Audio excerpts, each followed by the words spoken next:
enfocada al estudio de la serie Mujeres de la Biblia. Hablaré un poco acerca de las mujeres de Éfeso y de su comportamiento dentro de la iglesia.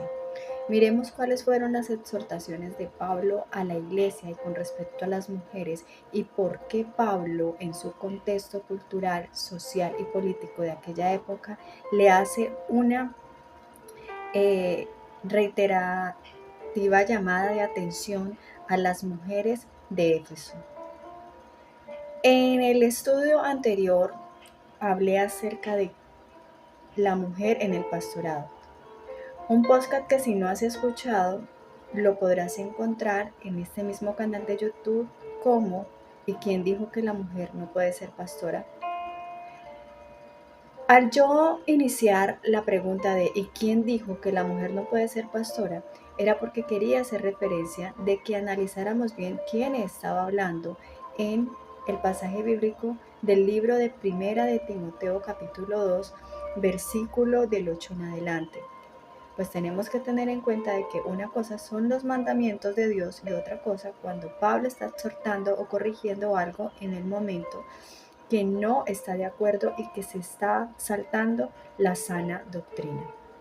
Entonces, una cosa es lo que Dios da como mandato y otra cosa lo que Pablo estaba hablando en ese momento y en aquella época en el contexto cultural de la iglesia de Éfeso. Así que vamos a orar y empecemos. Señor Jesús, quiero darte muchas gracias por este día, por esta palabra que nos entregarás, por este nuevo estudio bíblico. Y yo te pido, Espíritu Santo de Dios, que tú me abras el entendimiento a mí cada día más para crecer en tu conocimiento. Pero también, Espíritu Santo de Dios, oro para que las personas que escuchen la predicación de este día, el mensaje de hoy, sean, Padre Celestial, sus ojos abiertos y quitado todo velo de religiosidad. Que podamos darle uso a la Escritura, Señor, de la manera debida y correcta, donde llevemos a la edificación de la iglesia. Gracias, Padre Celestial, por tu amor, por tu misericordia, por tu palabra que es viva y eficaz y más cortante que una espada de dos filos. Hoy en el nombre de Jesús pongo este estudio bíblico en tus manos y en tu presencia, Espíritu Santo de Dios, para que no sea yo la que esté hablando, sino tú en medio de la predicación. Gracias, Padre, Hijo y Espíritu Santo. En el nombre de Jesús, amén y amén. Primera de Timoteo, capítulo 2, versículo 8. Y dice: Quiero pues que los hombres oren en todo lugar, levantando manos santas, sin ira ni contienda.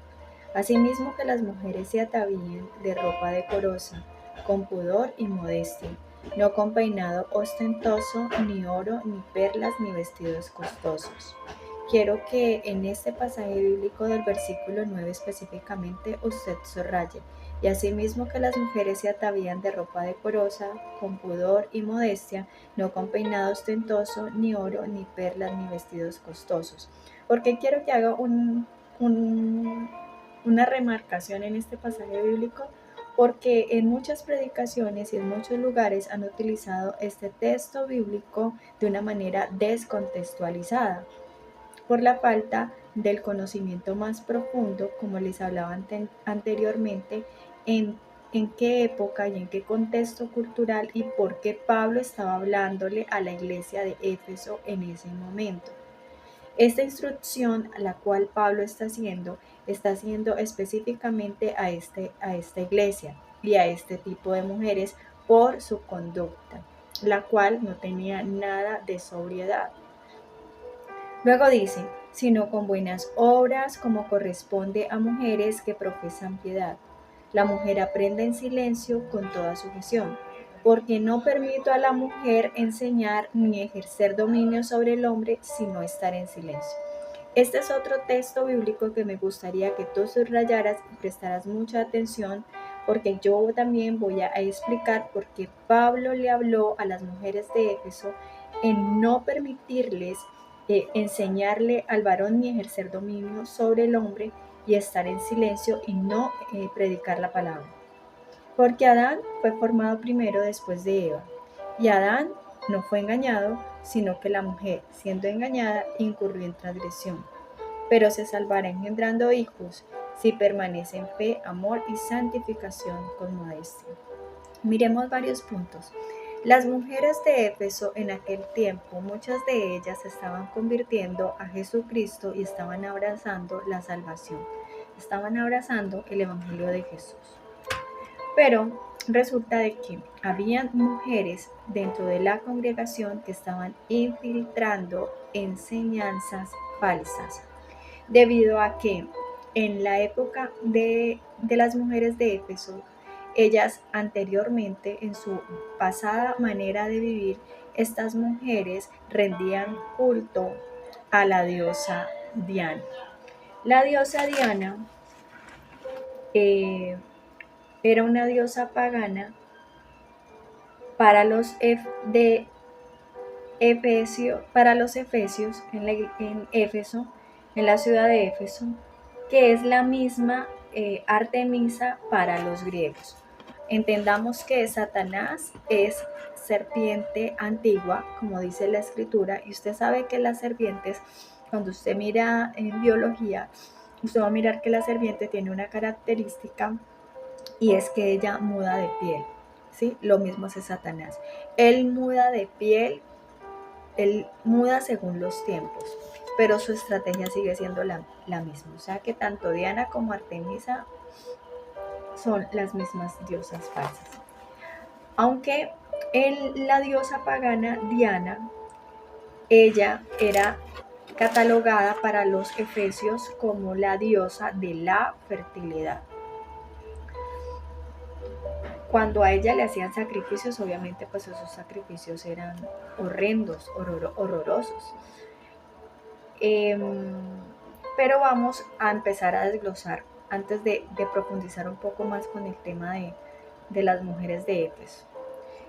Acá hay un punto donde dice que asimismo quiero que las mujeres se atavíen con ropa decorosa, con pudor y modestia, y no con peinado ostentoso, ni oro, ni perlas, ni vestidos costosos. Pues bien, resulta que las mujeres de Éfeso en aquel tiempo, ellas eran muy ostentosas, vivían en la ostenticidad. Entonces, ellas estaban convirtiendo el culto de adoración al único y verdadero Dios, al Santo de Israel, y la iglesia la estaban convirtiendo en un estilo de pasarela, donde ellas estaban volviéndose modelos de desfiles con peinados ostentosos, con vestidos, joyas, mostrando opulencia. Y si esto lo aplicamos a la vida cristiana de hoy en día, de una parte de la iglesia, podríamos decirse que es parecido al mover de la iglesia de la Odisea, en la que habla Apocalipsis, donde el Señor Jesucristo mismo está exhortando a las 7 iglesias de Asia. Pues podemos ver cómo en los púlpitos hay mujeres que son demasiado ostentosas y rayadas en la vanidad, en su aspecto de vestir, muy pronunciadas, muy ceñidas en la ropa que llevan, marcando demasiado y de manera exagerada su cuerpo, siendo una objeto, digamos que cayendo como en un objeto, aunque la mujer no es objeto, pero se vuelve objeto en ese momento de ser una debilidad para sus hermanos en la fe. Se vuelve una tentación, porque para nadie es un secreto que la iglesia es un hospital de enfermos donde todos vamos con necesidades y los hombres tienen debilidades. Hay hombres que tienen muchas luchas en su área sexual y si ven a la sierva con el escote pronunciado, con el vestido así sea largo hasta los tobillos, pero es ceñido al cuerpo, marcándole todo, pues al varón difícilmente le quedará poderse concentrar en el momento de la predicación, porque sus ojos estarán fijados en lo ostentosa de la sierva. Pese a que hoy en día hay mujeres que tanto rayan en la vanidad que han caído exageradamente en las operaciones estéticas. Yo pienso que cuando uno, digo yo, mando el Señor, pero por la palabra, el Espíritu Santo nos lleva a que nosotras debemos de tener una sobriedad como mujeres y también vestirnos con decoro, ¿sí? El decoro, no como algunas hermanas en la fe vuelven el vestuario o, sí, o la vestimenta una doctrina, porque ahí también se cae en el error y convertirse eso en una secta, ¿sí? En una herejía. Entonces hay que tener mucho cuidado con el centro de la predicación. No podemos decir que porque una mujer lleva falda es más cristiana que una que lleva pantalón. Cuando el Señor habla aquí acerca del pudor y la modestia, voy a hablarte acerca, primero que todo, del significado de decoro. El significado de decoro tiene que ver con el honor y respeto, ¿sí? Uno puede producir en el sexo opuesto como mujeres honor y respeto, de la manera en como yo o como una mujer, como mujeres de la iglesia, nos conducimos frente al varón y cómo llevamos nuestro cuidado personal, ¿sí? Con honor y con respeto, ¿sí? Pudor. El latín viene del latín pudor oris. Tiene que ver con la decencia y la vergüenza de exponer o exhibir la desnudez del cuerpo. Dios cubrió a Adán y a Eva de su vergüenza. Entonces, ¿qué podemos entender con el vestuario? Que no podemos caer en que el vestuario lo volvamos una doctrina. Si me hago entender, no podemos caer en eso. ¿Por qué? Porque tanto el decoro, el pudor y la modestia son una condición que viene del corazón, ¿sí? No es un vestuario, es una condición que me lleva a mí, a través de la obra del Espíritu Santo, a querer cubrir mi cuerpo de una manera decente. Entonces, teniendo claro esta parte, eh, escuchaba mensajes, digamos, como errados de una persona que escuché decir que la falda no la identificaba, pero que la falda no salvaba, pero que sí le identificaba como cristiana. Y nosotros tenemos que tener una visión mucho más abierta con respecto a ello, porque estaríamos entrando a juzgar y de pronto hasta no ser sabias de cómo nos dirigimos con otras mujeres que no se visten con falda, sino que les gusta vestirse con pantalones. Porque a mí no me hace el tener una falda larga más cristiana, ¿sí? O más santa que una que use un pantalón. Cuando la palabra de Dios dice, la mujer vístase como mujer y el varón vístase como varón, vayamos a la época antigua, cómo era el vestuario en la antigüedad, en el tiempo de Israel, en el Medio Oriente. Las mujeres se vestían con túnicas, ¿sí? Tanto el hombre como la mujer se vestían con túnicas. Entonces, ¿cómo se diferenciaba una túnica de una mujer a la túnica del varón? Se diferenciaba por la costura. Si lo aplicamos a la actualidad con sabiduría, ¿cómo se diferencia el pantalón de una mujer al pantalón de un hombre? Por la costura. Obviamente, si miramos con el tema de la revolución que hubo a nivel industrial y ese tipo de cosas, pues hubo mujeres que por causa de que los hombres tuvieron que ir a pagar servicio, no me acuerdo en qué época fue, no sé si fue en Estados Unidos, que los llamaron a la guerra. Entonces las mujeres tuvieron que tomar la posición de sus maridos, algunas en las fábricas, y por comodidad tuvieron que colocarse pantalones.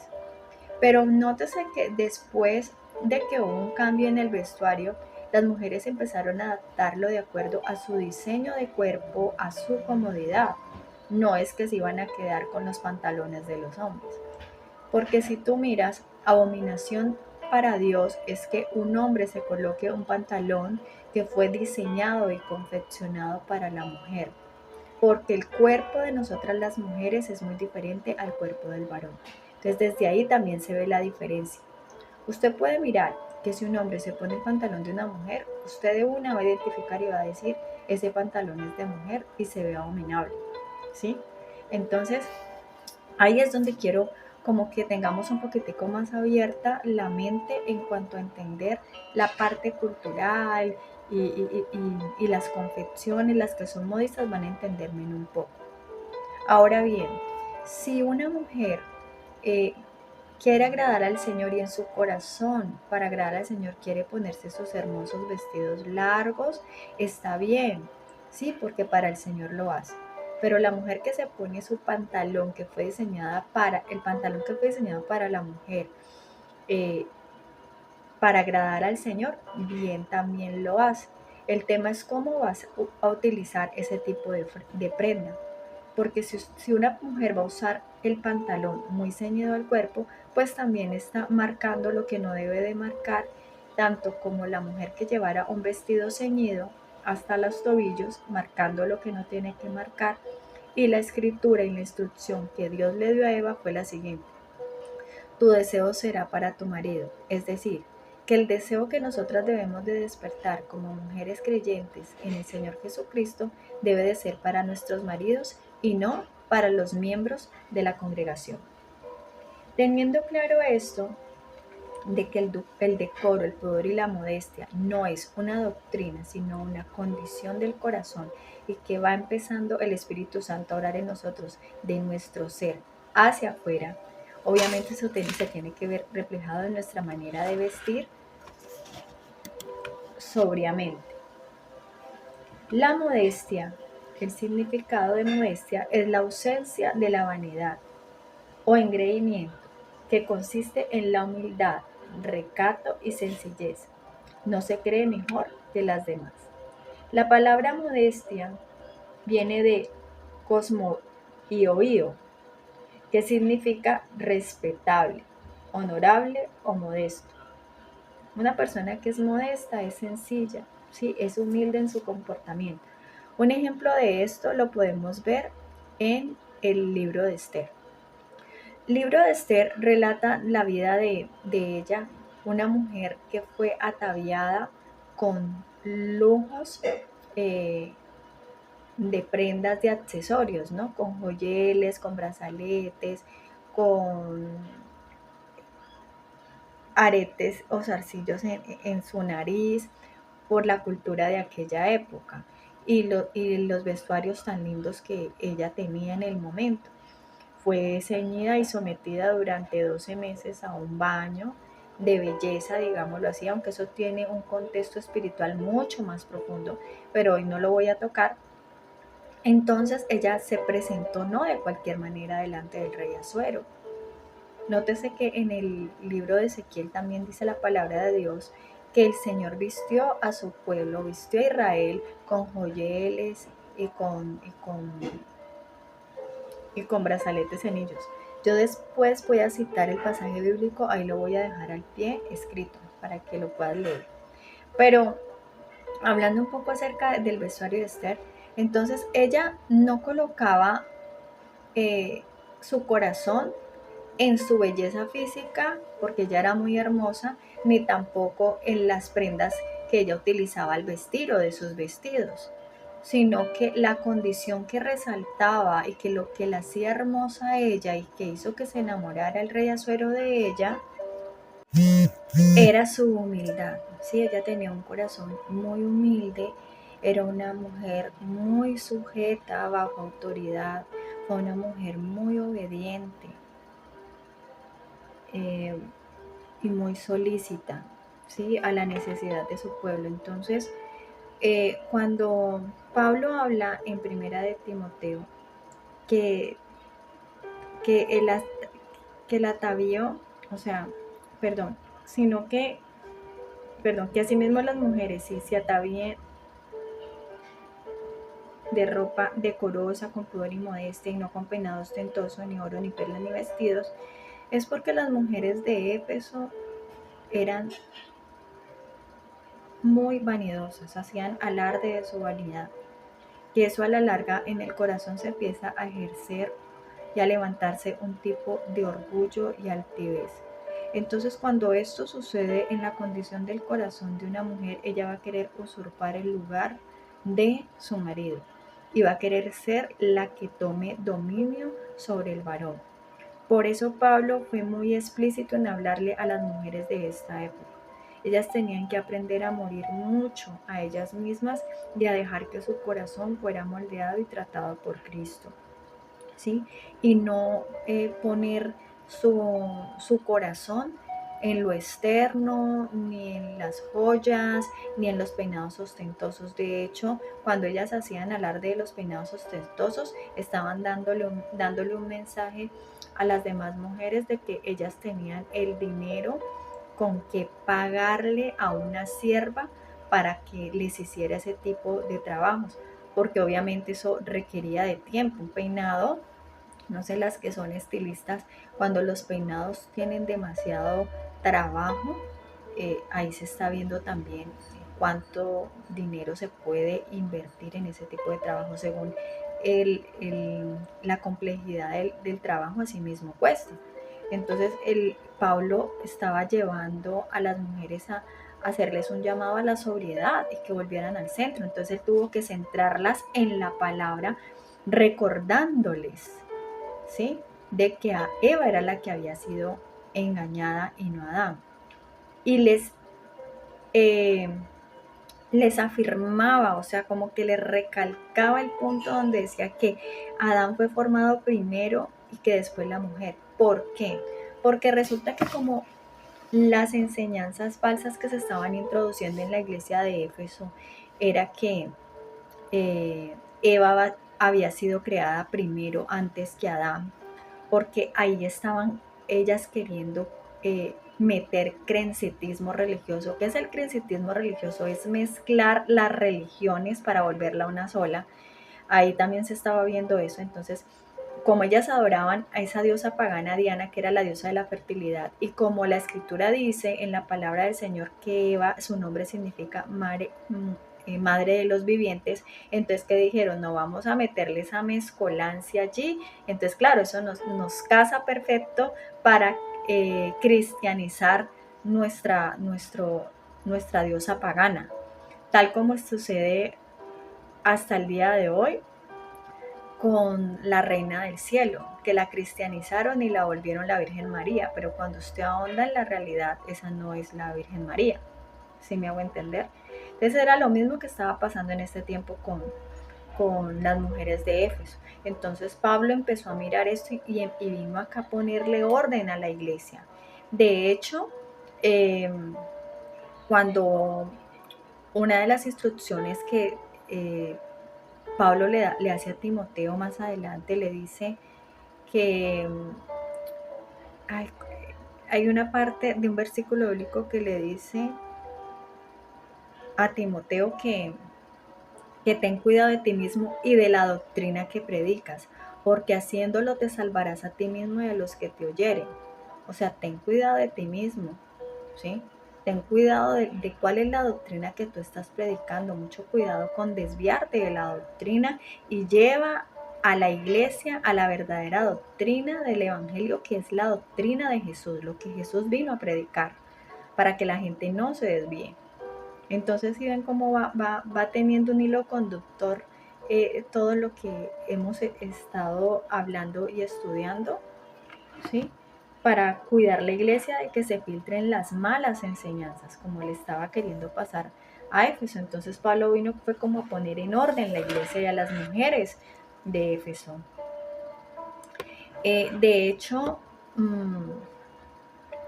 aquí también estas personas en la iglesia de Éfeso, pues como estaban, ellos eran personas también como llevadas al misticismo, entonces de allá nace el gnosticismo, ¿no? Las prácticas gnósticas, de allá nacen esas falsas enseñanzas, esas falsas creencias que apartan a la gente del oído de la verdad de Cristo y de su salvación. Pero esto no significa que la mujer no pueda predicar, No significa que la mujer no pueda usar accesorios y verse bonita, pero con la sobriedad del caso, no poner su corazón en eso. Porque si una persona está viendo en su corazón que está poniendo eso como un ídolo en su vida, pues sí ya tiene que empezar a llevar eso delante de Dios. Es más, he escuchado testimonios de mujeres que llegaron a Cristo y en el mundo eran demasiado vanidosas y Dios empezó a tratar con ellas y ellas empezaron, por amor al Señor, por decisión propia, a ya no querer usar aretes, no querer usar joyas y querer vestirse con vestidos largos, pero eso ya es un trato personal con cada quien. En mi caso personal, eh, yo uso jeans, pero yo aplico lo que el Señor me enseñó a mí. O sea, yo dejé de usar jeans ceñidos al cuerpo porque yo usaba jeans muy ceñidos al cuerpo y yo dejé de usarlos ceñidos al cuerpo, yo los uso holgados. Cuando me convertí al Señor empecé ya a tapar más mi cuerpo porque yo antes era demasiado, mostraba mucho mi cuerpo. Y empezó el Espíritu Santo a redarguirme y yo ya me sentía apenada, o sea, yo sentía vergüenza de mostrar mi cuerpo. Empecé a cubrirlo, empecé a vestirme más decorosamente.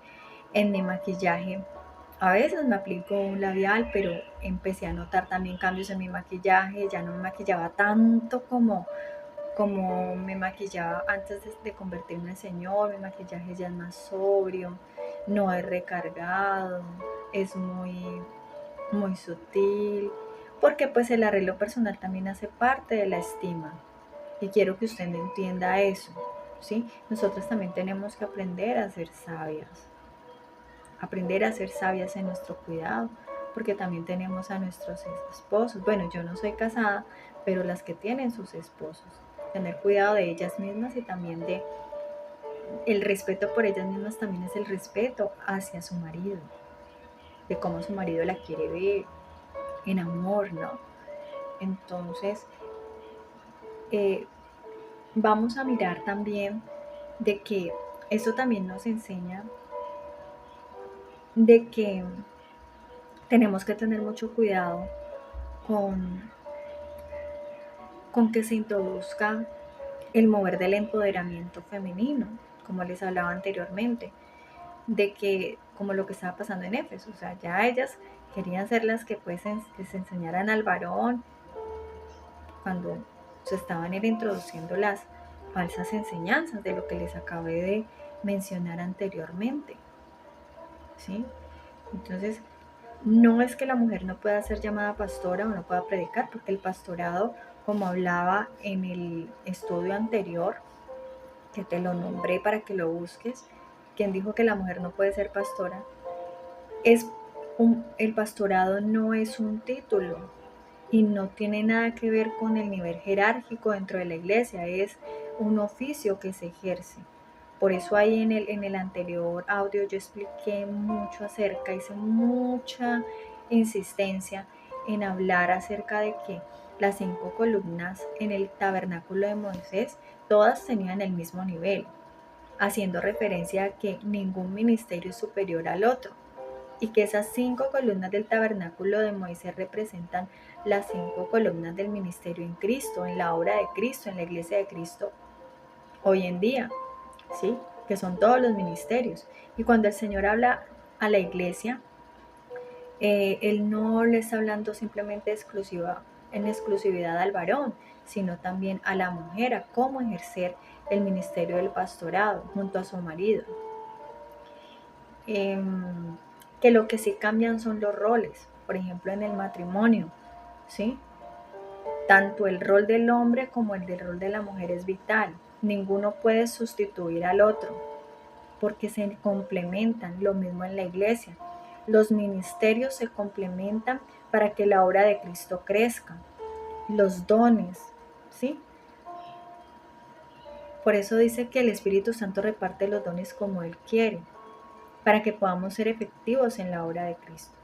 Entonces, yo quería como profundizar un poco más acerca de de lo que pasaba en el contexto cultural con aquellas mujeres en Éfeso, ¿sí? Del por qué Pablo le dio una instrucción específicamente a esta iglesia. Tenemos que aprender a entender que una cosa son los mandamientos de Dios y otra cosa es lo que Pablo estaba queriendo hablar para corregir lo que estaba mal, ¿sí? De hecho, miren, cuando Pablo también le habla a Timoteo, es que es tremendo. Por eso yo les invito a que estudien todas las cartas de Pablo, o sea, estudia con detenimiento primera de Timoteo y segunda de Timoteo, porque el Espíritu Santo me llevó a andar mucho acerca de estas dos cartas y, y Pablo le da una instrucción a Timoteo, le dice, por eso yo te dejé en Creta, para que corrigieses lo que está deficiente, o sea, lo que ya no está produciendo efectividad. Eso fue lo que hizo Pablo también en la iglesia de Éfeso, corregir lo que estaba deficiente, centrar a las mujeres al Evangelio de Cristo, a no empezar a desfigurar a Eva y a divinizarla, ¿sí? Porque es pecado, ahí es donde se van entrando las herejías y las sectas de error. Sí, es como decir que, como me enseñó algo el Espíritu Santo y te lo quiero compartir con mucho amor, acerca de qué significaba ser pentecostal. Que pentecostal era un término que habían cogido los pentecostales, que venía del término pentecostés, en el tiempo de cuando habían como 100 y pico de personas en aquel momento, en aquel lugar que no recuerdo en este momento la cita bíblica, que ellos estaban esperando y ahí recibieron el Pentecostés, el Espíritu Santo, y empezaron a hablar en lenguas, ¿sí? Los dones se manifestaron, que habían cogido ese término y lo habían vuelto una doctrina, porque el, el, el, el tiempo del Pentecostés es para todo aquel que recibe a Cristo en su corazón, que lo recibe como su Señor y Salvador personal y viene a vivir en la fe verdadera quien es Cristo y es bautizado por el Espíritu Santo. Entonces la fe no es denominacional. La fe no es denominacional. Tengo una prédica que habla de eso. La fe no es denominacional. La fe es Jesucristo. Puesto los ojos en Jesús, autor y consumador de la fe, Cristo. Entonces, cuando nosotros empezamos a caer en cosas denominacionales, empieza a dividir, las denominaciones dividen a Cristo. Por eso Pablo también habla acerca de cuando dice, ¿está Cristo dividido? Entonces tenemos que tener mucho cuidado, tenemos que llegar a la unidad como cuerpo de Cristo, ¿sí?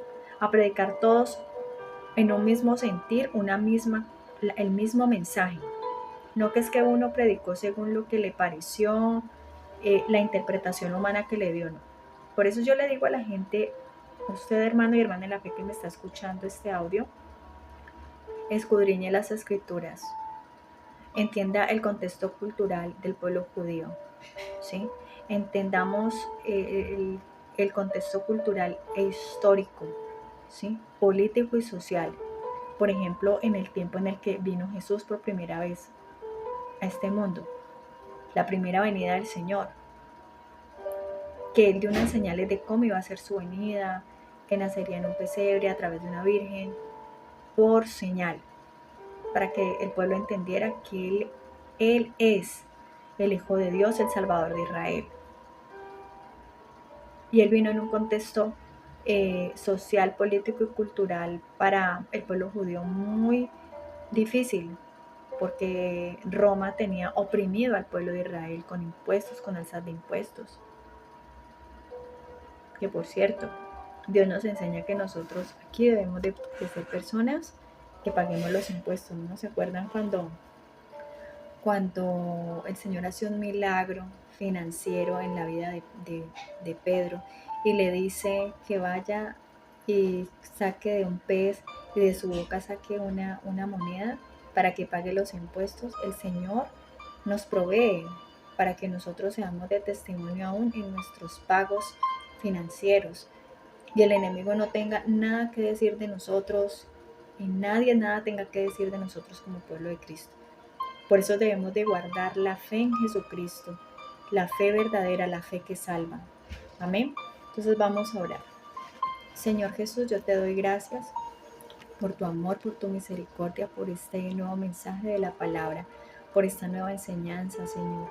Guárdanos de caer como en sutilezas como le estaba pasando a las mujeres de Éfeso en aquel tiempo. Límpianos, Señor, descontamínanos de todo, de toda ese mover en el que las mujeres de Éfeso estaban, que realmente renunciemos de corazón a toda idolatría, a todo pasado que tuvimos heredado, Señor, de prácticas paganas, de todo aquello que se introdujo, Señor, como que fuera de Dios, que se vistió como Dios, pero no era Dios. Ayúdanos a crecer más en el verdadero conocimiento tuyo, Padre bendito de la gloria. Señor Jesús, quita todo velo de legalismo, de religiosidad, Dios mío, en nuestras vidas, para que con amor prediquemos la palabra de verdad, para que porque con misericordia y verdad se corrige el pecado. Eso dice la Escritura.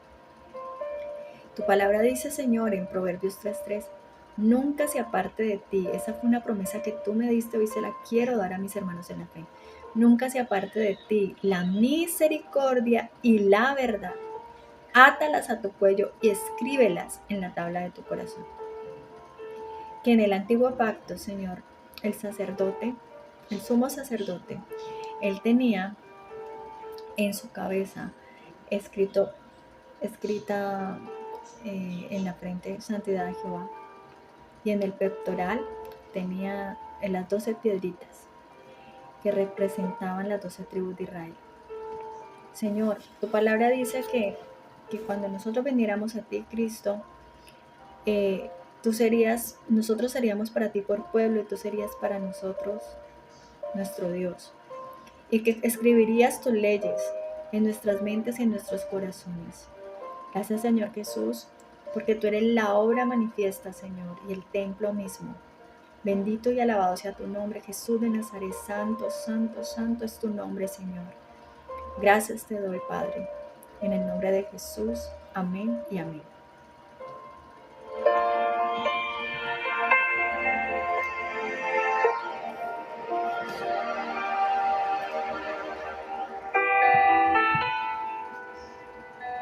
Esta fue una transmisión de Ruth Ministerio, labrando incansablemente en el campo del Señor. Dios les bendiga.